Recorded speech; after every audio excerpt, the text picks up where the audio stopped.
En este video se hablará sobre los primeros temas que veremos en la materia Teoría General del Proceso, que son los siguientes. Primero hablaremos de los conceptos de la Teoría General del Proceso. Después hablaremos del litigio y la pretensión y sus diferencias. Y para finalizar hablaremos sobre la teoría y la práctica procesal. Para empezar, definiremos qué es el proceso.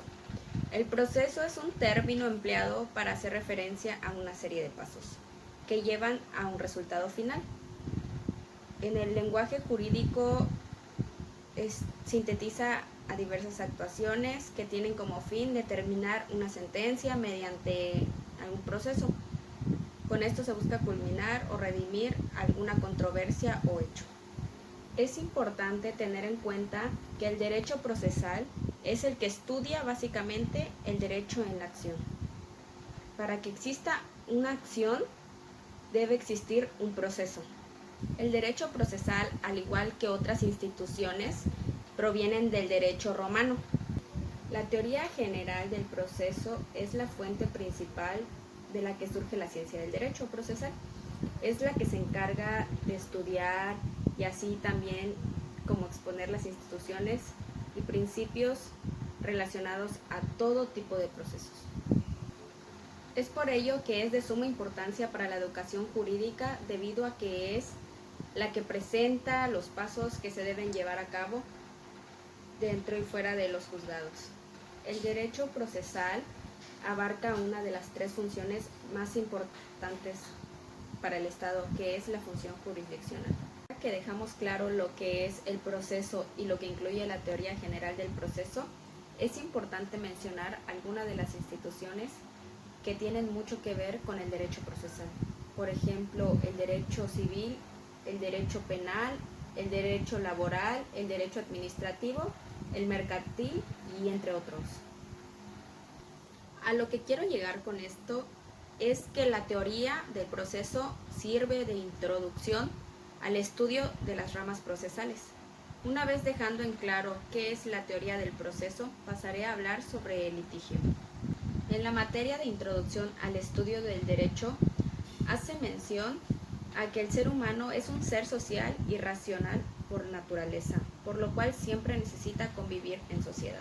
De esa convivencia surgen relaciones y de igual modo puede generar acuerdo de voluntades de los cuales se pueden crear contratos, convenios, entre otras cosas. Pero de igual modo pueden existir desacuerdos o diferencias. Es algo muy común que las personas tienen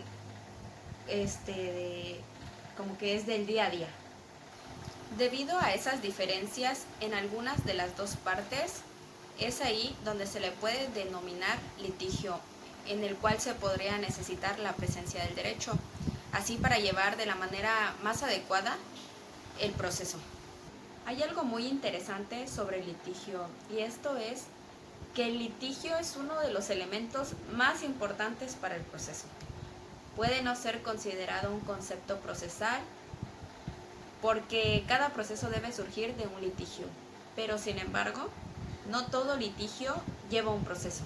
A lo que esto quiero decir es que aunque el litigio es el punto de partida de todo proceso, no siempre se convierte en una materia procesal para llevarse a cabo ante un juzgado. El litigio es parte del día a día en la vida del día a día de las personas, ya que el ser humano es un ser conflictivo por naturaleza. Es una característica muy común que nosotros los seres humanos tenemos, pero es algo que se debe saber manejar y tener equilibrado, debido a que si esto estuviera en un desbalance, la relación en sociedad podría llegar a ser un caos. Es de ahí donde surge el proceso para intervenir en dichos actos.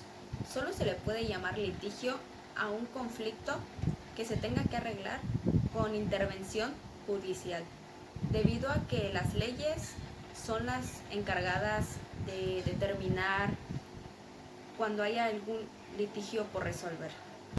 El autor Carneluti nos da una de las definiciones más acertadas referente al litigio, y es así: Llamo litigio al conflicto de intereses calificado por la pretensión de uno de los interesados y por la resistencia del otro. Ahora bien, en el litigio se aplica la solución de conflictos, lo cual está conformado por 3 métodos, que son la autotutela, la autocomposición y la heterocomposición. Para dejar en claro a qué se refiere cada una de estas, haremos una breve definición. Muy bien, comenzamos. La autotutela es una forma egoísta de solución, debido a que en ella el más fuerte o el más hábil es el que logra la solución de dicho conflicto. Para dejar más en claro a lo que se refiere la autotutela, es la que se refiere a hacer justicia por su propia mano, lo cual en México está prohibida y se sanciona penalmente, como está establecido en el artículo 17 constitucional. Ahora les hablaré sobre la autocomposición. Esta es la solución que uno o ambos interesados ceden todo o solo una parte de sus pretensiones en beneficio de su contrario. Estos conflictos de solución son considerados más civilizados debido a que implica solo en la renuncia que hace una de las dos partes a sus pretensiones, en beneficio a su contrario. Sin embargo, para que la autocomposición sea válida jurídicamente, la renuncia de los derechos a las pretensiones que hagan las partes no debe estar prohibida por el ordenamiento jurídico. De igual modo, la autocomposición se basa en 3 formas diferentes para llevarse a cabo, las cuales son, en primera, el desistimiento, lo cual se refiere a una renuncia a la pretensión. En segunda, el allanamiento. Este es el sometimiento a la pretensión. Y por último se tiene la transacción, que es el acuerdo de las voluntades. Y por último, para finalizar con la resolución de conflictos, hacemos mención a la heterocomposición. La heterocomposición es una forma más evolucionada e institucional de solución a un conflicto social.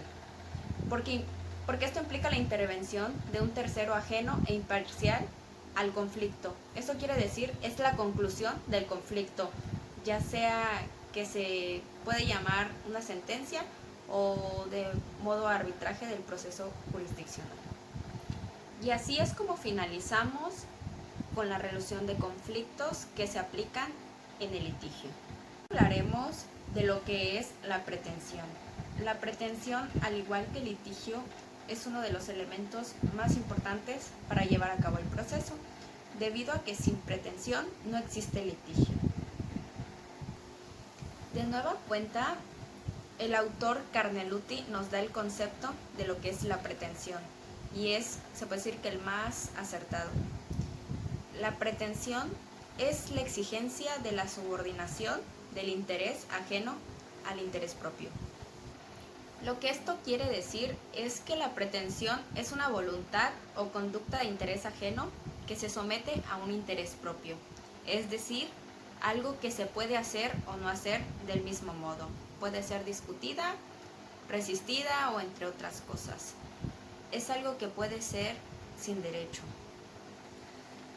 Y aunque la pretensión es un elemento que va ligada con el litigio, no siempre se da inicio a un litigio, porque donde hay sometimiento a la pretensión, el litigio pues no nace. Esto puede ser un poco enredado para entenderse, porque el hecho de que exista pretensión no quiere decir que vaya a existir el derecho de igual modo. Puede existir pretensión sin que exista el derecho. Es por eso que algunas veces se logra satisfacer pretensiones de modo judicial sin tener derechos. Para hacer valer la pretensión puede ser de manera legal y de buena manera, ya que se puede recurrir, por ejemplo, a una negociación entre ambas partes, o puede incluir alguna compensación que beneficie a alguna de las dos partes. Pero de igual modo puede ser de otra manera, donde puede ser usando violencia, amenaza, la fuerza, y de ese modo ya se estaría convirtiendo en carácter ilegal. Y aquí nos desviamos un poco hacia lo que es la acción, porque para llevar la pretensión hacia el proceso tiene que ser por medio de la acción, ya que sirve para introducir la pretensión en el campo de lo procesal. No existe gran diferencia entre el litigio y la pretensión, debido a que ambas van tomadas de la mano y son parte elemental para llevar a cabo un proceso.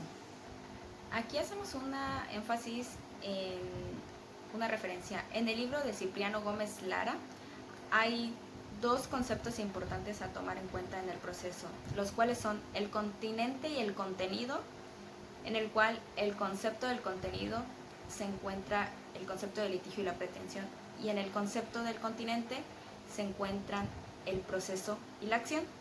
A lo que esto quiere llegar es que el litigio siempre debe proceder necesariamente al proceso.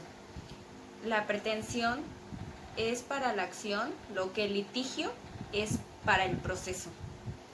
Debido a que la pretensión y el litigio pueden existir sin que haya proceso, pero no puede existir un proceso sin que haya un litigio.